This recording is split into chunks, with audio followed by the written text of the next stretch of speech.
Hello welcome to all of you in this particular session. आज हिंदू के अखबार में आप देख सकते हैं ये न्यूज़ सुतीर्थ पार्थसारथी के द्वारा लिखा गया है और इस पर्टिकुलर समाचार में ये कहा गया है कि आने वाले वीक में एक 7 जज बेंच मनी बिल के एक कंट्रोवर्शियल टॉपिक के ऊपर सुनवाई को स्टार्ट करने जा रहा है। मनी बिल आप एस्पिरेंट जरूर सुने होंगे। It has always been in news because money bill एक ऐसा एक्सेप्शन है हमारे संविधान में जिससे हमारे संविधान ने लोकसभा को एक स्पेशल पावर दिया है।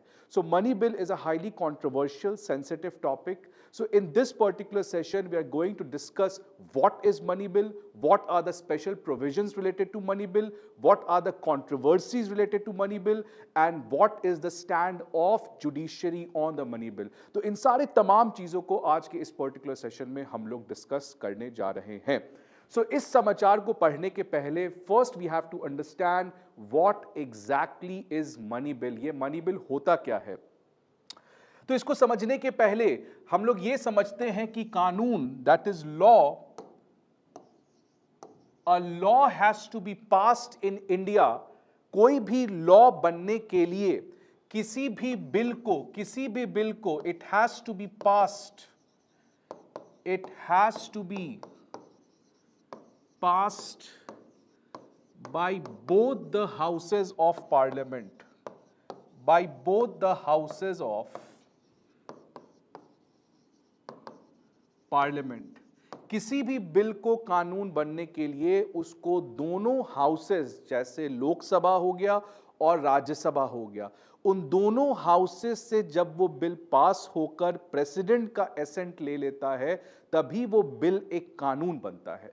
So the journey of bill becoming an act needs to pass from both the houses and then finally the president has to give the assent, then that bill becomes an act.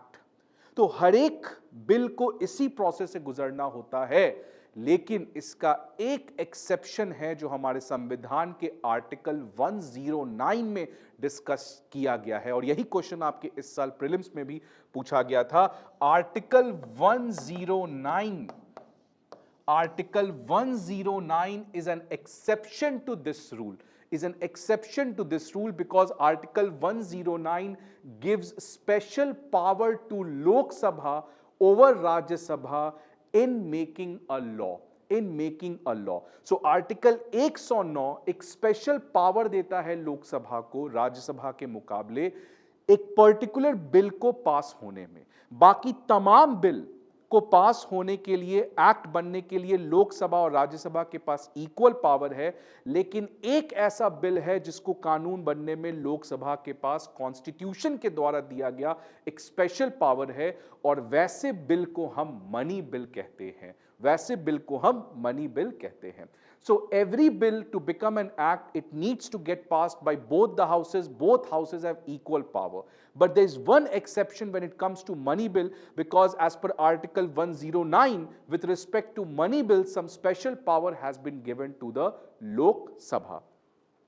So अगर हम article 109 की बात करें कि article 109 में क्या कहा गया है, so आर्टिकल 109 में पहला चीज कहा गया है कि मनी बिल जो है, मनी बिल को हम केवल लोकसभा में ही इंट्रोड्यूस कर सकते हैं, चाहे कोई अदर बिल हो, ordinary bill, constitutional amendment bill, वैसे बिल को आप लोकसभा और राज्यसभा दोनों में इंट्रोड्यूस कर सकते हैं। But when it comes to money bill, as per article 109, it can only be introduced in the Lok Sabha, which is the lower house. Second अगर हम बात करें, सेकेंड, थर्ड, फोर्थ बहुत सारे प्रोविजन है आर्टिकल 109 में, बट अगर उसका हम एसेंस निकालें तो उस एसेंस को आप ऐसे समझें कि अगर मान लीजिए ये आपका लोकसभा है, ये मान लीजिए आपका राज्यसभा है, मनी बिल को हम केवल लोकसभा में इंट्रोड्यूस कर सकते हैं। सो अगर मान लो एक मैं मिनिस्टर हूं भारत सरकार में, मैंने एक मनी बिल को इंट्रोड्यूस किया लोकसभा में, अब ये मनी बिल लोकसभा में पास होगा, उसके बाद ये मनी बिल लोकसभा से पास होने के बाद जाएगा राज्यसभा के पास। अब राज्यसभा के पास मनी बिल के मैटर में बहुत ही कम पावर है। अगर हम बाकी बिल की बात करें तो लोकसभा से भी पास होना है उसको, राज्यसभा से भी पास होना है। अगर राज्यसभा एग्री नहीं होता है नॉर्मल बिल के केस में तो वो बिल एक्ट बन ही नहीं सकता है। बट अगर मनी बिल की बात करें तो अगर लोकसभा से वो पास होकर राज्यसभा के पास जाता है तो राज्यसभा की पावर बहुत ही लिमिटेड है। क्या लिमिटेड है इस केस में कि अगर मान लीजिए राज्यसभा मनी बिल जो लोकसभा ने पास किया उससे सहमति करता है कि yes I don't have any problem, तब तो मनी बिल ऐसे ही पास हो गया। अगर राज्यसभा कहता है कि नहीं नहीं इस मनी बिल से मुझे कुछ प्रॉब्लम है, आप इस सुधार करें, अगर आप सुधार करेंगे तो ठीक है। तो अगर राज्यसभा जो मनी बिल लोकसभा ने पास किया है, if the Rajya Sabha does not agree and it recommend some recommendation, ये कुछ सुझाव देता है लोकसभा को, अगर लोकसभा को ये सुझाव पसंद आता है तो ठीक है, अगर लोकसभा को ये सुझाव पसंद नहीं भी आता है तो कोई फर्क नहीं पड़ता, because in that case also the bill would have been passed by both the houses. तो आप समझिए, अगर लोकसभा में ये बिल इंट्रोड्यूस हुआ, यहां पे ये वोटिंग के थ्रू पास हुआ, ये आया राज्यसभा के पास, अगर राज्यसभा एग्री करता है तब तो कोई दिक्कत नहीं है। अगर राज्यसभा कुछ रिकमेंड करता है राज्यसभा लोकसभा को और लोकसभा उस रिकमेंडेशन को एक्सेप्ट नहीं करता है तो भी राज्यसभा के पास कोई पावर नहीं है, because in that case also the bill would have been deemed to be passed by both the houses. ठीक है। सो साथ ही साथ आपको एक और इंफॉर्मेशन देना चाहते हैं कि हमारा इंग्लिश में बैच स्टार्ट हो चुका है करोल बाग में, और हिंदी मीडियम में भी बैच स्टार्ट हो चुका है, और आप देख सकते हैं 35% का ऑफर मिल रहा है। आप हमारे लिंक पर जाकर फर्दर इंफॉर्मेशन इसमें ले सकते हैं। और इसके अलावा प्रयागराज में भी हमारा इंग्लिश प्लस हिंदी दोनों बैच रन हो रहा है। सो हम आगे बढ़ते हैं अपने टॉपिक के ऊपर। अब एक केस मान लीजिए कि if the Lok Sabha is pass the money bill to the Rajya Sabha और राज्यसभा कुछ करता ही नहीं है, मतलब Rajya Sabha is not taking any action, neither it is accepting the bill neither it is returning the bill, Rajya Sabha कुछ कर ही नहीं रहा है। तो वैसे केसेस में ओनली फॉर 14 डेज, जैसे 14 दिन बीतेगा, for example if Lok Sabha passes the bill today, after 14 days if Rajya Sabha is not taking any action, then in that case also the bill would have been deemed to be passed by both the houses. So ये देख सकते हैं आप, एक तरीके का special power है लोकसभा के पास। अगर अब मैं नॉर्मल बिल की बात करूं तो कोई भी नॉर्मल बिल हो वो लोकसभा से भी पास होना है, राज्यसभा से भी पास होना है। अगर राज्यसभा एग्री नहीं होता है so the bill can not be passed, अगर लोकसभा एग्री नहीं होता है तो bill again can not become an act. But when it comes to the money bill, in this kind of bill, the Lok Sabha has special power because Rajya Sabha क्या कर सकता है, वो रिकमेंड कर सकता है, लोकसभा नहीं भी मानेगा तो कोई फर्क नहीं पड़ता है। राज्यसभा 14 दिन तक कुछ नहीं कर सकता है, उससे भी कोई नहीं फर्क पड़ सकता है। In either of the cases, the bill would have been deemed to be passed by both the houses. This gives some special power to the Lok Sabha over the Rajya Sabha when it comes to the money bill. यही चीज कहां discuss किया गया है, article 109 of the constitution में, जो इस साल के प्रीलिम्स में भी आपसे पूछा गया था। अब अगला सवाल आता है कि ये मनी बिल होता क्या है। मैंने ये तो समझ लिया कि मनी बिल में लोकसभा के पास एक ओवरराइडिंग पावर है राज्यसभा के मुकाबले, but what exactly is money bill, ये डिस्कस किया गया है अगले आर्टिकल में, आर्टिकल 110। इस आर्टिकल में बात किया गया है कि which bill will be qualified to be a money bill, कौन से बिल को हम मनी बिल कहेंगे, कैसे एक बिल को हम नॉर्मल बिल कंसिडर करेंगे या मनी बिल करेंगे, क्या प्रोविजंस होने चाहिए एक पर्टिकुलर बिल में जो उसको मनी बिल बनाता है। तो ये आर्टिकल 110 में डिस्कस किया गया है। अगर आप देख सकते हैं, this is the article 110 of the constitution, जहां पे ये बात किया गया है डेफिनेशन ऑफ मनी बिल। यहां पे देख सकते हैं, it has been discussed definition of money bill. तो मनी बिल क्या है, you can see imposition, abolition, remission, alteration और रेगुलेशन ऑफ एनी टैक्स। मतलब अगर आप किसी तरीके के कोई भी टैक्स के साथ छेड़खानी करते हो, either you are increasing the tax, decreasing the tax, imposing new tax, removing the old tax, किसी भी तरीके से टैक्सेशन रिलेटेड अगर आप चेंज करते हो तो that will be called as a money bill. Second आप देख सकते हो regulation of the boring of the money, जो पैसा कर्ज लेता है, जो हमारी केंद्र सरकार है, the central government borrows money, उस चीज को कैसे रेगुलेट किया जाएगा, in what manner the central government can borrow. So anything related to the regulation of the boring of money, the custody of the consolidated fund और the contingency fund of India, उनका पूरा custody, appropriation of money out of the CFI, अगर आप कोई भी पैसा CFI से appropriate निकालना चाहते हो, then the declaring of any expenditure, declaring of any expenditure to be expenditure charge on the CFI. आपको पता होगा बहुत सारे एक्सपेंडिचर चार्ज्ड ऑन होते हैं ऑन द सीएफआई, और anything matter related to the CFI, कोई पैसा निकालना या जाना। इसका सिंपल, हम लोग को इतने टेक्निकल में नहीं जाना, अगर इसका सिंपल एसेंस निकालो तो money bill is anything which deals with either of the three things. First, it deals with anything related to tax, increase, decrease, reduce, impose new tax. Second, regulation of the borrowing which the central government takes, जो central government कर्ज लेती है उसको regulate करने का. Third, any money which has to be taken out of the CFI. मतलब अगर हम इसका एक बेसिक कहे तो money bill is anything which is related to financial matters. तो फाइनेंशियल मैटर्स अगर इन चीजों से ताल्लुकात रखता है, so that kind of bill will be considered as a money bill, और ऐसे बिल में फिर लोकसभा के पास स्पेशल पावर होगा। आखिरकार ऐसा क्यों किया गया कि लोकसभा को स्पेशल पावर दिया गया, वो हम लोग कुछ देर बाद बात करेंगे, बट अभी आपको समझ में आना चाहिए कि what are the provisions which makes a bill qualify for becoming a money bill। तो ये कुछ provisions है, यहां से भी यूपीएससी ने प्रीलिम्स में क्वेश्चन पूछा है। अब अगर आप देखेंगे इसमें एक चीज और जो यहां पे लिखा गया है, ओनली, ये एक बहुत ही कंट्रोवर्शियल सा वर्ड है। For the purpose of this chapter, a bill shall be deemed to be a money bill if it contains only, only का मतलब केवल इन्हीं प्रोविजंस, केवल अगर यही प्रोविजंस किसी बिल में होंगे तो वो बिल मनी बिल होगा। क्या इसका ये मतलब है कि इन प्रोविजंस के अलावा भी अगर कोई नॉर्मल प्रोविजन होगा तो क्या वैसे भी बिल को हम मनी बिल कंसिडर कर सकते हैं? ये एक कंट्रोवर्शियल चीज है, बिकॉज यहां पे कहा गया है कि मनी बिल होने के लिए ये प्रोविजंस होने चाहिए। क्या केवल यही प्रोविजंस होने चाहिए?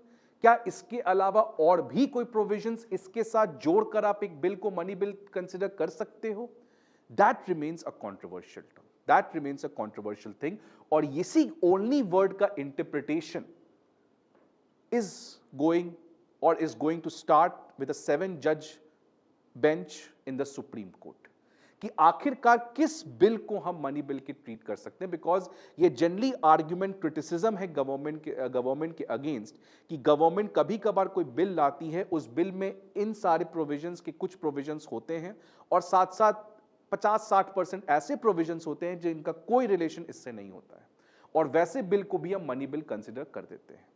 अब आखिरकार ये डिसाइड कौन करता है, ये भी आपको पता होगा कि who decides that whether this bill is a money bill और not? It is the speaker, the presiding officer of the Lok Sabha. और स्पीकर के ऊपर भी ये क्रिटिसिज्म है कि speaker, because generally the speaker belongs to the ruling party, और यहां पे वैसा पॉलिटिकल कल्चर है नहीं, तो generally the presiding officer is little bit biased towards the ruling party, hence the decision about whether this bill is money bill और not, it is not taken in the best possible rational manner. So ये भी criticism speaker के ऊपर है, because आखिरकार ये bill money bill है कि नहीं है ये तो स्पीकर डिसाइड कर रहा है, और स्पीकर है तो आखिरकार रूलिंग पार्टी का। तो जनरली इसमें कंट्रोवर्सी आना ही संभव है, और यही आर्टिकल 110 अभी सुप्रीम कोर्ट के पास पहुंच चुका है, और सुप्रीम कोर्ट अब इस पे सुनवाई के दौरान ये समझेगी कि आर्टिकल 110 में ओनली वर्ड क्या कहना चाहता है। क्या केवल इन्हीं प्रोविजंस अगर रहेंगे तो कोई मनी बिल होगा, या नहीं तो क्या इन प्रोविजंस के अलावा उस बिल में कोई और भी प्रोविजंस हैं, तो क्या वैसे भी बिल को हम मनी बिल कंसिडर कर सकते हैं कि नहीं कर सकते हैं? That is what exactly is the case which is now with the supreme court. तो अभी तक हमने कुछ बेसिक समझा मनी बिल के बारे में, कि आर्टिकल 109 क्या होता है, कैसे article 109 is exception to the general process of law making. Then we discussed about what exactly are the provisions which makes a bill calls to be a money bill, जो article 110 है। So one thing which we have discussed is the static part, article 109 क्या होता है, article 110 क्या होता है। अब आखिरकार ये सुप्रीम कोर्ट के पास ये केस पहुंचा कैसे? जो न्यूज़पेपर के एडिटोरियल में जब आप पढ़ोगे तो उसमें आपको दिखेगा, जिसमें बताया कि कैसे कैसे कुछ इंपॉर्टेंट केसेस हैं जहां पे ये बवाल उठा कि गवर्नमेंट ने अपने पावर का मिसयूज किया। तो उसको हम लोग देखते हैं कि आखिरकार ये कैसे हुआ, ये सारी चीजें, how did it turn out to be. सबसे पहला केस जो था वो था आधार, आधार एक्ट। आधार तो वर्ड आप सबने सुना होगा, Aadhaar is a kind of identity card. So सबसे पहले जब सरकार ने आधार एक्ट, आधार कानून जब पास किया था, तो Aadhaar act was also passed as a money bill. Aadhaar act was also passed as a money bill. अब क्यों मनी बिल पास किया गया था? बिकॉज आपको पता है कि बहुत सारे, जैसे राशन कार्ड का आप देख लो, कि अगर मान लो मेरे पास राशन कार्ड है तो मैं किसी फेयर प्राइस शॉप में जाऊंगा, पीडीएस के शॉप में जाऊंगा, तो मुझे सब्सिडाइज फूड ग्रेन मिलेगा। अब इस subsidise food grain, for example आप समझ रहे हो कि मेरे पास राशन कार्ड है, मैं एक बिलो द पॉवर्टी लाइन हूं, मैं गया किसी पीडीएस शॉप में और मुझे वहां पे सब्सिडाइज फूड ग्रेन मिला। अब लेकिन मेरा राशन कार्ड मेरे आधार से लिंक्ड होना चाहिए, तभी मैं उस सिस्टम को अवेल कर सकता हूं, फैसिलिटी को अवेल कर सकता हूं। अब ये जो सब्सिडाइज फूड ग्रेन आपको मिल रहा है, इसका खर्च कौन उठा रहा है? इसका खर्च केंद्र सरकार उठा रही है। और केंद्र सरकार ये पैसा ला कहां से रही है? वो कंसोलिडेटेड फंड ऑफ इंडिया से पैसा ला रही है। तो अगर वो पैसा सीएफआई से निकल रहा है तो वो तो आर्टिकल 110 में आ गया। ठीक है। सो आधार एक्ट जो सरकार ने लाया था, इसमें बहुत सारे प्रोविजंस थे कि कैसे मेरा आधार बनेगा, कौन कौन से मेरे बायोमेट्रिक्स लिए जाएंगे मेरे आधार को बनने के लिए, कौन बनाएगा आधार, यूआईडीएआई का जो आधार को पूरा रेगुलेट करता है, उस डेटा को मेंटेन करता है, उसकी प्रावधान थी। लेकिन साथ ही साथ एक और प्रावधान भी आधार एक्ट में था कि सब्सिडीज के लिए आपको अपने राशन कार्ड और इन चीजों को आधार से लिंक करना पड़ेगा। सो बिकॉज वहां पे आर्टिकल 110 के प्रोविजंस भी थे, साथ ही साथ और भी बहुत सारे प्रोविजंस थे, तो सरकार ने इसको एक मनी बिल घोषित कर दिया और स्पीकर ने सर्टिफाई भी कर दिया।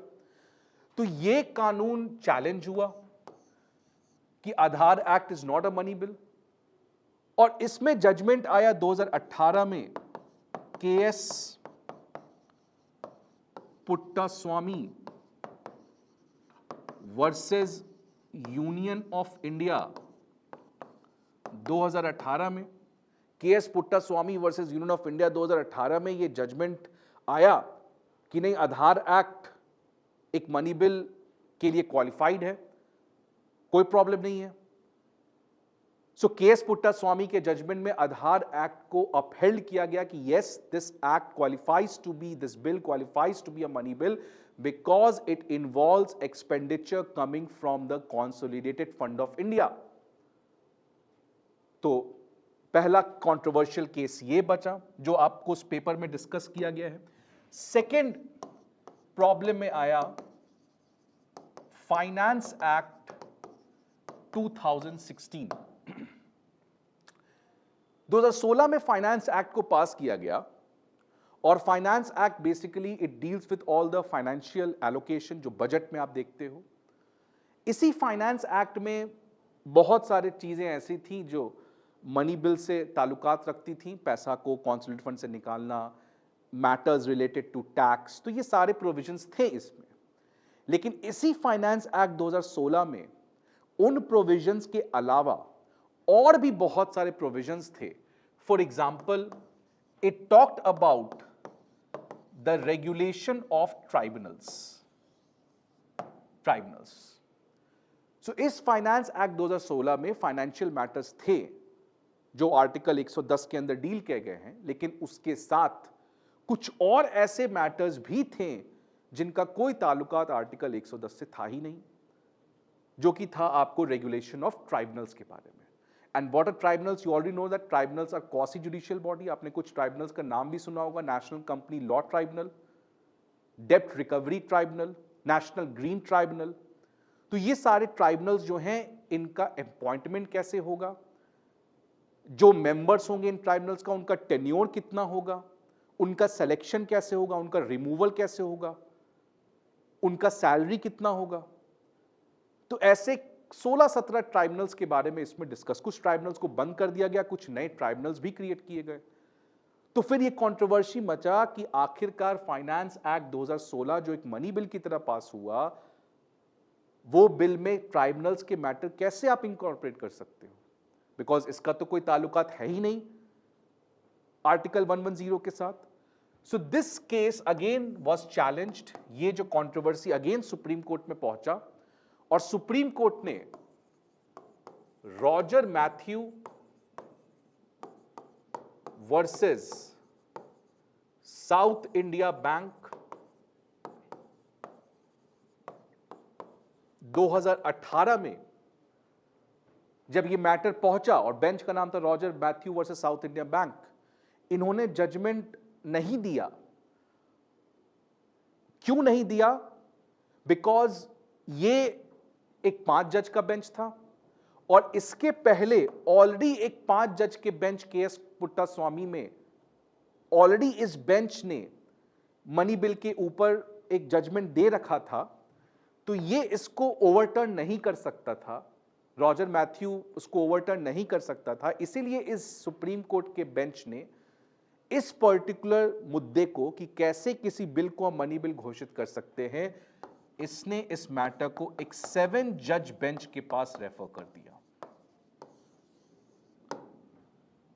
सो इस पर्टिकुलर केस में सुप्रीम कोर्ट ने इस मैटर को एक 7 जज बेंच के पास रेफर कर दिया कि अब ये जो 7 जज की बेंच है, ये इस पूरे मुद्दे को कॉम्प्रिहेंसिवली डील करेगी कि when a bill qualifies to be a money bill. Because जो केएस पुट्टास्वामी है, इसमें आखिरकार आधार एक्ट को मनी बिल ट्रीट किया गया, अपहेल्ड किया गया कि हाँ ये Aadhaar act will be qualified to be a money bill, but KS Puttaswamy versus union of India में भी आर्टिकल 110 का कोई इंटरप्रिटेशन ऐसा आया नहीं था कि which bill qualifies to be a money bill. तो आखिरकार ऐसा इसमें कोई इंटरप्रिटेशन था नहीं। सिमिलरली फाइनेंस एक्ट 2016 में यही चीज हुआ। तो Roger Matthew versus south Indian bank ने इस पर्टिकुलर केस को एक 7 जज बेंच को रेफर किया और यही 7 जज बेंच जो है अब इसकी सुनवाई 5-6 दिन बाद सुप्रीम कोर्ट अब स्टार्ट करेगी कि आखिरकार आर्टिकल 110 में ओनली वर्ड का इंटरप्रिटेशन क्या है, क्या ऐसे प्रोविजंस होने चाहिए तभी एक बिल मनी बिल होगा, क्या ऐसे प्रोविजंस अगर बिल में हैं तो वो बिल मनी बिल नहीं ट्रीट किया जाएगा। तो इन सारे तमाम इश्यूज के ऊपर अब ये मैटर जाएगा। So this is why this particular hearing, which is going to start next week in the Supreme Court, is very important because you know that money bill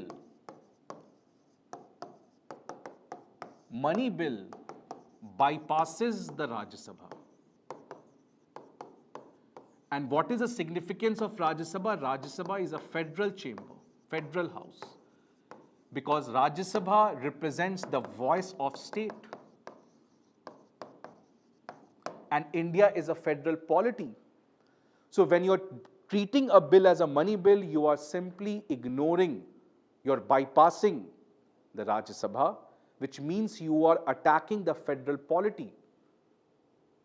तो मनी बिल एक exception है जिसमें elected लोगों को ज्यादा power दिया गया है, because Lok Sabha directly elected members का हाउस है, तो उनमें उनको कुछ स्पेशल पावर दिया गया है। लेकिन क्योंकि आज मनी बिल बहुत ज्यादा कंट्रोवर्सी है, कभी कभार कोई भी बिल को मनी बिल कंसीडर किया जाता है, इसीलिए डीवाई चंद्रचूड़ जो आज अभी चीफ जस्टिस ऑफ इंडिया हैं, इन्होंने कहा था कि bypassing the Rajya Sabha in the name of money bill is a fraud on the constitution.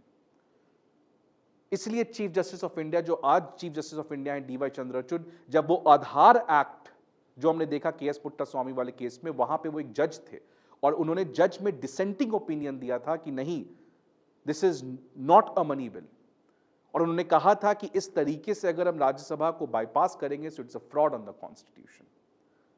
और अभी वो चीफ जस्टिस ऑफ इंडिया हैं, तो अब ये वापस इस केस को सुनेंगे। So let's see what the judgement comes out to be, but this is very important because money bill का अगर मिसयूज है then it's a very problematic thing, और अगर नहीं है तो भी सुप्रीम कोर्ट को इस पर्टिकुलर बेंच में क्लियर कट ये बताना चाहिए कि आखिरकार कौन से ऐसे प्रोविजंस हैं जिससे हम एक बिल को मनी बिल दे सकते हैं। तो इसी तरीके से this judgement remains this particular bench which is going to hear the case is going to be very important. अब आखिरकार बात आती है कि आखिरकार ऐसा करना क्यों होता है, क्यों हम राज्यसभा को बाईपास करना चाहते हैं? बिकॉज आप देखोगे कि अगर हम लास्ट एनडीए 1 और एनडीए 2 की गवर्नमेंट की बात करें तो एनडीए 1 में बीजेपी की कंप्लीट मेजॉरिटी थी, एनडीए 2 में भी बीजेपी की अपने खुद की मेजॉरिटी थी। बट अगर आप राज्यसभा को देखें तो राज्यसभा में generally most of the Rajya Sabha जो आजादी के बाद से चला आ रहा है, so most of the Rajya Sabha में कभी भी ऐसा नहीं हुआ है कि जो रूलिंग पार्टी लोकसभा में मेजॉरिटी में है वो सेम मेजॉरिटी राज्यसभा में भी रखेगी, बिकॉज राज्यसभा में स्टेट्स चुन के भेजते हैं। तो जब यूपीए की भी सरकार थी उस समय भी राज्यसभा में मेजॉरिटी नहीं थी उनकी, कांग्रेस की। अभी जब बीजेपी की कंप्लीट मेजॉरिटी थी लोकसभा में, उसकी मेजॉरिटी राज्यसभा में नहीं थी। इसलिए राज्यसभा में जनरली उनकी मेजॉरिटी रूलिंग पार्टी की नहीं होती है, इसीलिए वो कभी कभार आउट ऑफ द कंपल्शन इसको बाईपास करना चाहते हैं। Now this case will resolve all this crisis, so will again discuss this, क्या है इस जजमेंट और कैसे ये हियरिंग हो रही है। बाकी ये टॉपिक जो है आपका money bill, it is important from your prelims as well as from your mains point of view. So I hope you like this particular session. Please like the video and subscribe to channel. See you again. Thank you.